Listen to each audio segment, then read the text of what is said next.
everyone. Saturday's usually a time where we get to get together with friends, spend some time with the kids, with family. Obviously, this is another different Saturday as we've had over the past few weeks. We need you to continue to stay home. We need you to continue to do everything we can to flatten the curve. Obviously, there are sacrifices we're all making, but it's beginning to work. We see promising news out of BC that over the past couple of weeks, the measures taken in place by so many Canadians, the choices that Canadians have made have had an impact on the overall numbers, but we need to keep it up. We need to continue to do what is necessary to prevent the spread of COVID-19, which means continuing social distancing, continuing to not go out unless you absolutely have to, continuing to think about caring for each other, thinking about protecting each other, and thinking about protecting our healthcare workers and those essential workers who are doing such extraordinary service to keep things going, to keep us safe at the same time. C'est une responsabilité que nous partageons tous, de rester à la maison, de chercher à faire tout ce qu'on peut pour empêcher que cette pandémie se prolonge ou frappe plus de personnes. Ça va être extrêmement important que même un beau samedi, on reste chez nous, on reste en isolement et on ne prend pas des mesures qui vont mettre à risque nos amis, nos proches ou nos travailleurs dans le système de santé. Mais comme vous savez, on a encouragé les gens de rester chez eux, particulièrement s'ils ont des symptômes de la COVID-19. We've been telling people, particularly if you feel the onset of symptoms of a cold, of COVID-19, you need to stay home. You need to isolate. You need to not travel. People have been following that, but I can enhance that we have formalized some of the domestic travel rules. As of Monday at noon, people showing any signs whatsoever of COVID-19 will be denied boarding on all domestic flights and intercity passenger trains. Aujourd'hui, j'annonce que Transport Canada a amené de nouvelles règles pour les voyagements. Évidemment, on dit depuis longtemps que si vous avez des symptômes de COVID-19, faut que vous arrêtez de voyager, il faut que vous restiez chez vous. Or, à partir de maintenant, à partir de lundi midi, si les gens essayent de voyager par avion de façon domestique ou par des trains entre nos villes, ils ne pourront pas s'ils ont des symptômes, n'importe quel symptôme de COVID-19. On doit continuer à garder nos distances les uns des autres. On doit continuer de se protéger. On doit continuer de prendre des décisions responsables. Et je veux encore une fois remercier les millions et les millions de Canadiens qui font exactement ça. C'est extrêmement important pour pouvoir qu'on se garde en sécurité, pour pouvoir s'assurer que quand cette crise sera passée, on va pouvoir reprendre la vie normale et continuer à avoir un pays prospère et en santé. Mais ça exige que tout le monde fasse sa part aujourd'hui et pour les jours et semaines à venir. Hier soir, j'ai eu la chance de faire quelque chose que j'adore faire. J'ai pu passer un peu de temps avec les membres de mon du Conseil jeunesse du Premier ministre. Pour moi, de passer du temps avec les jeunes, même si c'est en rencontre virtuelle, c'est une de mes choses préférées parce que ça m'énergise, ça me fait comprendre à quel point les jeunes sont intéressés, impliqués. J'étais en compagnie de la ministre Bardish Chagger et deux secrétaires parlementaires, Adam Van Koeverden et Darren Fisher. Et on a eu une rencontre, une conversation ouverte avec les jeunes du Conseil d'à travers le pays. The conversations I was able to have with the young people on the Prime Minister's Youth Council last night were extraordinary. Obviously, lots of questions and comments around COVID-19 and vulnerable populations from the north to internet access and broadband access for rural communities, questions about what young people can do, questions around what they can tell their friends who are doing well or not doing well, conversations about mental health as well, because obviously this is a moment of anxiety and stress for so many people. This was a great conversation, like so many of the great conversations being had amongst Canadians across the country. Our young people specifically, we've been counting on them over the past years to continue to step up in the fight against climate change, in the fight against poverty, in supporting a better world internationally and at home. And we continue to need young people to be that vehicle for building a better future and sharing messages. Obviously, young people, like every generation, are chafing at the bit in terms of having to be self-isolated, particularly at a time when we tell our young people at an age where we say, now is the time to go out and discover the world, whether it's with a backpack or in a laboratory. Make new discoveries, challenge yourselves, challenge the world. And they're looking at their plans for the spring and their summer jobs, and they're realizing that there is a massive anxiety and a massive uncertainty out there. But that doesn't mean we're powerless. Doesn't mean they're powerless. On the contrary, this generation of young people is so committed and engaged to creating a better world that we need you to keep leading the way you are. We need you to share your messages with friends. We need you to lead by example. We need you to be challenging and discovering the world in virtual ways. There are ways that you can continue to shape the future we all live in every single day, not just with your choices, but with your leadership. And that's what we need. On a besoin que nos jeunes continuent de mettre au défi ce monde, de continuer de pousser ce qui est possible, de continuer à vouloir être ces leaders dont on a besoin. Et pendant ces moments de crise, on en a encore plus besoin. Alors, je compte sur vous, mais je sais que notre présent et notre avenir est toujours entre très bonnes mains avec nos jeunes. On va aussi être là pour vous. En tant que jeunes, il y en a beaucoup d'entre vous qui vont qualifier pour l'allocation canadienne, la prestation canadienne d'urgence. Il y en a d'autres qui vont être appuyés dans vos travaux, dans votre travail à temps partiel par les entreprises à cause de l'aide qu'on donne aux petites entreprises, petites et moyennes entreprises. Mais on va continuer de chercher des façons à s'assurer que vous aviez confiance, pas juste dans le présent, mais dans l'avenir aussi. We have taken significant measures to help people. Yes, young people who will, many of them qualify for the CERB and be helped through the payroll subsidy that the wage subsidy we're creating for businesses and bringing up to 75%. But there's always going to be more to do, and we're going to keep listening and looking how we can make sure that Canadians get through this in the best possible way by supporting them now and ensuring that we can roar back stronger once this is all done. That's why we put forward big measures to help businesses over the past few days.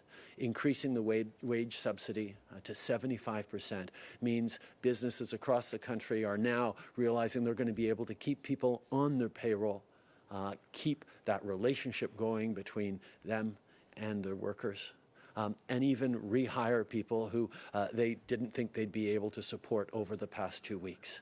We know that what we do now to hold things together, to give people the ability to stay home, to isolate, to hold through this difficult time is key to how we will come back stronger afterwards. But we need to stick together and we need to do it. On a besoin de regarder tout ce qu'on peut faire, tous et chacun, pour passer à travers de ces moments. C'est pour ça qu'on a donné de l'aide aux petites et moyennes entreprises, qu'on est en train de faciliter l'accès au crédit aussi. La liquidité va être extrêmement importante pour les gens ces jours-ci, de pouvoir prendre des emprunts pour emprunter. Par exemple, on rend disponible 40 000 $ par les banques, aucun intérêt pour la première année et vous n'aurez pas à repayer 10 000 $ de ça si les conditions sont remplies, si ça va bien dans les années à venir. Nous allons travailler ensemble pour s'assurer qu'on a la capacité de passer à travers tout ça. Notre plan de 107 milliards de dollars a été passé au Parlement on a pu commencer vraiment à livrer cette aide aux Canadiens. On sait que les gens sont impatients que ça arrive chez eux. On est en train de travailler de toutes nos forces pour pouvoir livrer pour les Canadiens rapidement dans ces situations sans précédent. Mais c'est exactement ce que nous allons faire ensemble. La prestation canadienne d'urgence va vous offrir 2 000 $ à tous les mois pour les 4 prochains mois. Et donc, je vous invite à vous inscrire à l'avance sur mon dossier, sur le site de l'Agence Revenu du Canada, pour que vous puissiez présenter une demande dès que le portail sera lancé dans les prochains jours. Et si vous pouvez, inscrivez-vous au dépôt direct pour que l'argent soit versé directement dans votre compte. The Canada Emergency Response Benefit will give people $2,000 every month for the next 4 months to help get us through this time. I know an awful lot of people have showed interest in it already. My recommendation to you is to go on the Canada Revenue Agency site and sign up in advance through the My Account links.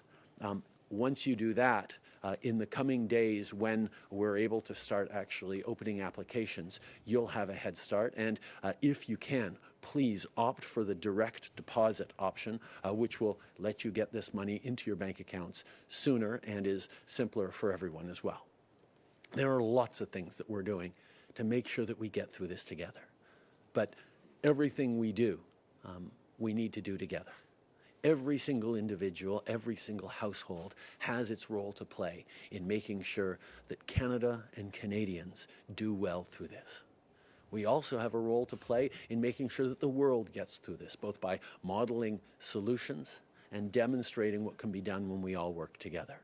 This is going to be key, particularly as parts of the world that are much more vulnerable are beginning to get harder hit. We need to be able to get through this so we can help rebuild a world in which people can prosper and everyone has a real and fair chance to succeed. I know Canadians are up to this challenge. I know we're going to do this together. J'ai énormément confiance dans les Canadiens, dans notre capacité de passer au travers parce qu'on fait ce qu'on fera toujours dans des moments de difficulté. On sera là les uns pour les autres. Merci beaucoup tout le monde et bon samedi. Merci beaucoup, Monsieur le Premier ministre. On va maintenant passer à la période de questions en commençant par le téléphone. 4 questions avec suivi. Modérateur, c'est à vous. Merci, thank you. La première question est de Michel Lamarche de TVA Nouvelles. La parole est maintenant à vous. Oui, bonjour, Monsieur Trudeau. J'aimerais d'abord vous entendre sur ces nouvelles règles qui vont entrer en vigueur par Transport Canada aujourd'hui. Est-ce que ça vous fait réfléchir à la possibilité de fermer les frontières interprovinciales également, ou vous n'en êtes pas là du tout au moment où on se parle? On reconnaît que énormément de Canadiens se sont isolés déjà. Déjà ont changé leur comportement, ne voyagent plus et il va falloir qu'on continue de faire cela.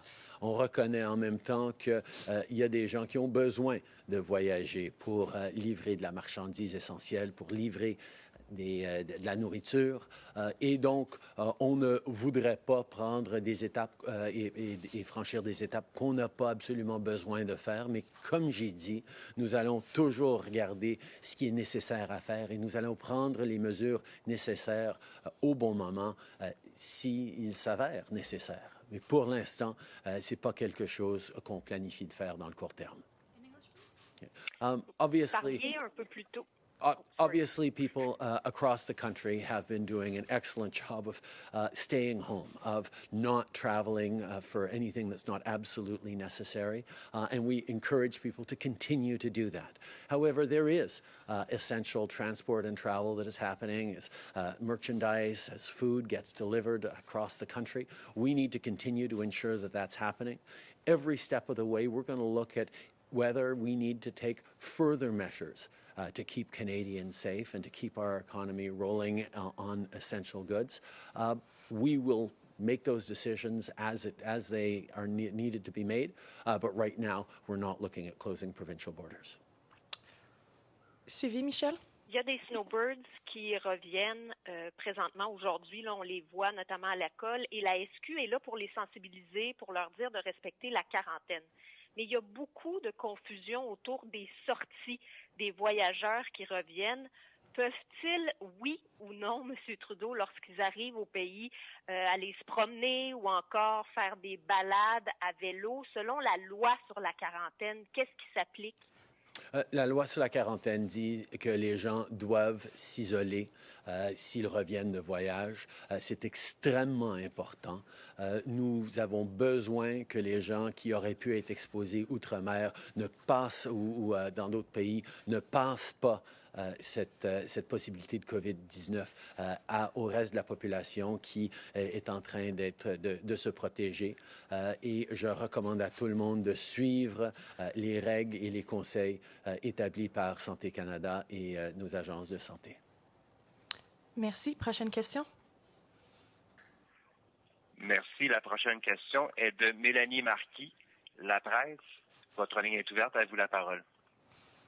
Merci. Bonjour, M. Trudeau. Pourquoi est-ce que les autobus qui, elles aussi font des trajets interprovinciaux ne sont pas compris dans les mesures que vous annonciez? Les mesures de Transport Canada s'appliquent aux industries qui sont sous la gouverne fédérale. Effectivement, il y a des industries qui ne sont pas sous la gouverne fédérale, mais on recommande et on met des règles en place pour que les gens ne prennent pas des voyages s'ils ont des symptômes de la COVID-19. Évidemment, si les gens ont des symptômes de COVID-19, on leur demande de rester à la maison, mais maintenant, ils n'auront pas même la possibilité de prendre un avion ou un train. Okay. We recognize, and we've told people who have symptoms that they need to self-isolate, they need to stay home, they should not travel. Now there will be Transport Canada rules coming into place that will prevent anyone indicating symptoms to travel by airline or by train. Suivi, Mélanie? Sur un autre sujet, oui, merci. Sur un autre sujet, M. Trudeau, concernant la frontière canado-américaine, on apprend que les États-Unis renvoient certains des migrants réguliers dans leur pays natal, nonobstant les risques qu'eux peuvent courir là-bas de persécution, de torture. Qu'est-ce que vous pensez de ça? Qu'allez-vous faire pour régler cette situation? On est dans une situation sans précédent dans l'histoire de notre pays, peut-être dans l'histoire du monde. Et notre capacité de répondre pour protéger les Canadiens, pour empêcher la propagation de ce virus, sont par définition des mesures exceptionnelles. Nous allons tout faire pour être fidèles à nos valeurs, à nos approches, mais nous devons protéger les Canadiens pendant cette période difficile et c'est exactement ce que nous allons faire. Prochaine question. Merci. Thank you. The next question is from Rod Nickel from Reuters. Your line is open. Please go ahead. Premier Kenney said yesterday that he'd like to see a coordinated North America response to OPEC's actions to flood the world with oil. He suggested ideas like tariffs on Saudi oil and an anti-dumping case. Do you support these ideas, and do you support the more aggressive approach to OPEC's actions recently? Obviously, we are very concerned with OPEC's decisions that are putting at risk the livelihoods of people around the world, particularly Canadians who work in the oil and gas sector. We are focused on helping those Canadians, helping people who are hardest hit by economically by COVID-19.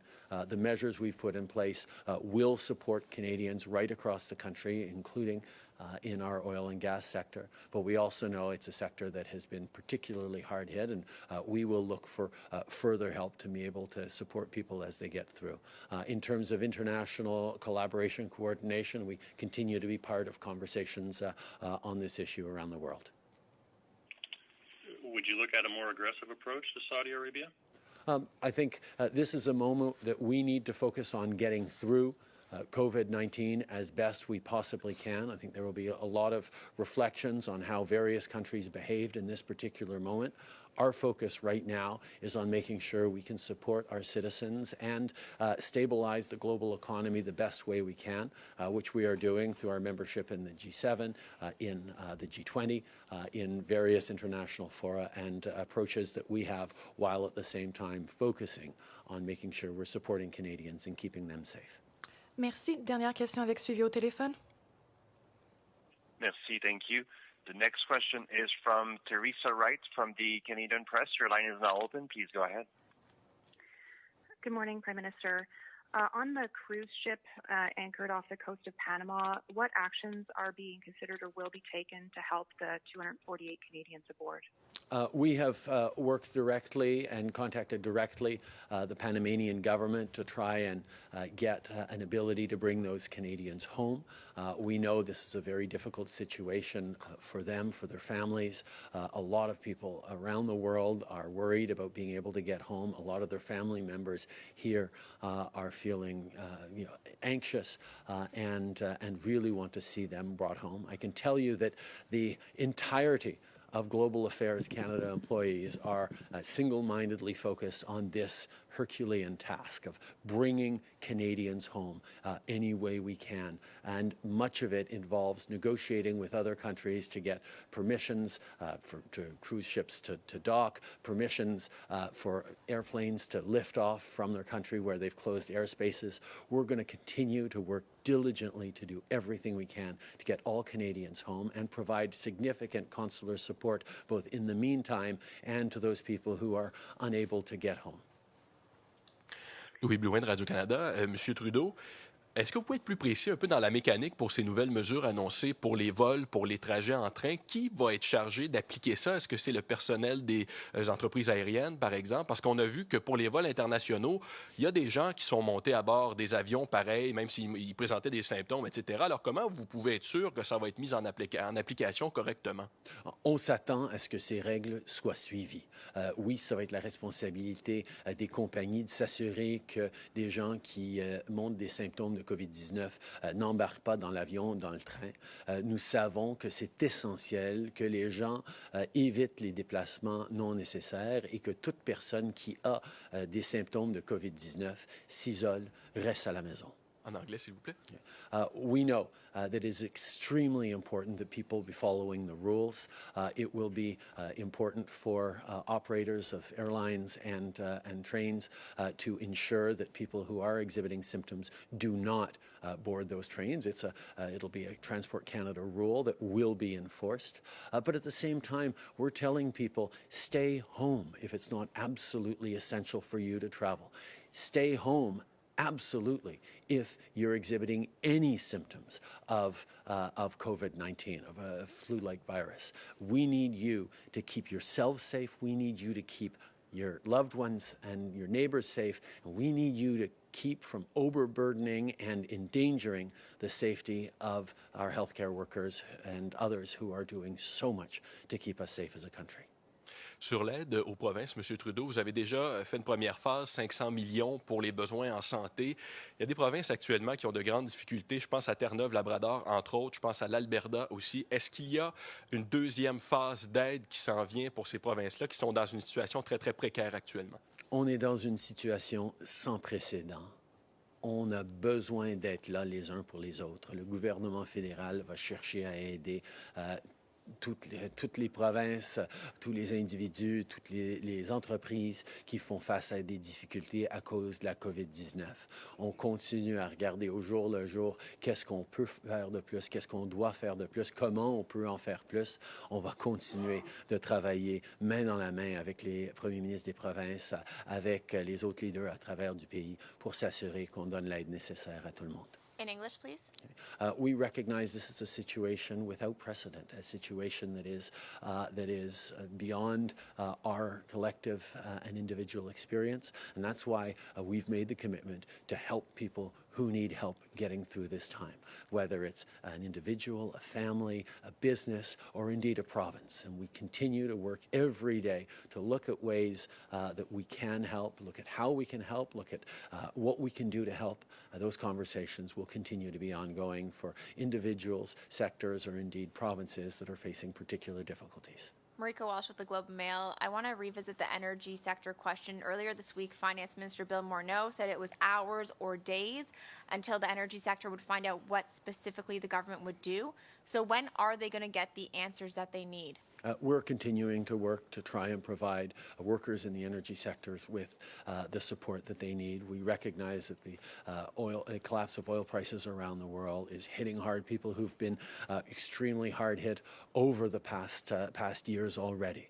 That is why we need to get this right. And we're working with provinces, we're working with industry, we're working with various sectors, including unions and others, to try and make sure that on top of the help we're already giving of $2,000 a month to people who are laid off, 75% wage subsidy so companies can keep people on the payroll, we're going to continue to make sure that once we are through this difficult time, people in industries and places right across the country are going to be able to pick themselves up and get back to work and have our economy continue to work strongly like it was before. It's going to take a lot of effort in the meantime, and it's going to take us doing different things and trying different things.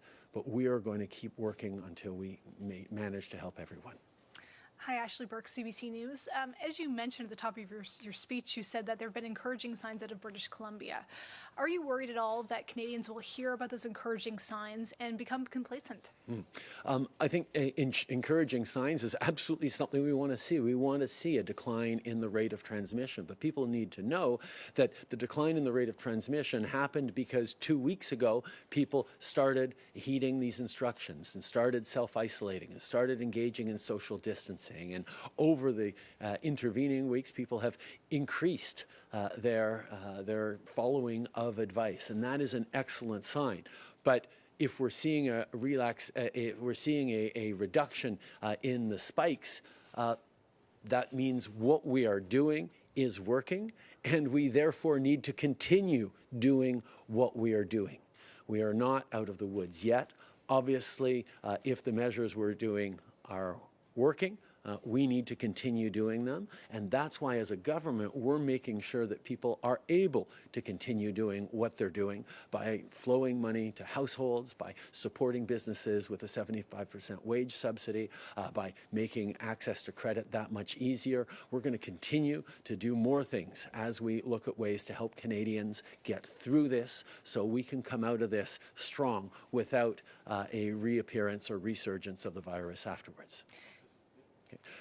Si on commence à voir des résultats positifs en quelques endroits, c'est parce qu'il y a 2 semaines, les gens ont commencé à suivre les conseils donnés par Santé Canada de s'isoler, d'empêcher que le virus se propage.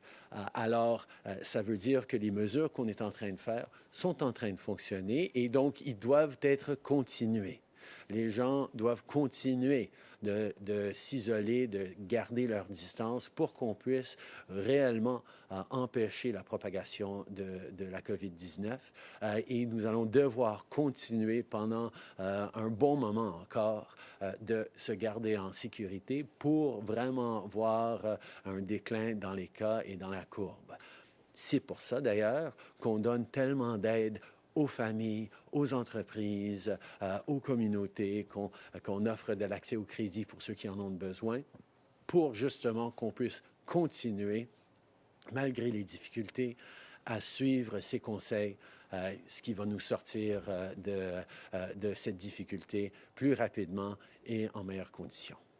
How exactly are you going to be screening domestic travelers getting on planes and getting on trains? And is it going to be based on the honor system? And if so, there have been cases of Canadians lying so they can continue to travel. How do you prevent that? We are asking Canadians and telling Canadians that they need to remain home. They must, as much as possible, avoid non-essential travel. This is something that is essential if we are going to get through this together. Obviously, if anyone is exhibiting symptoms of COVID-19, they should not go out. They should stay home. They should not travel.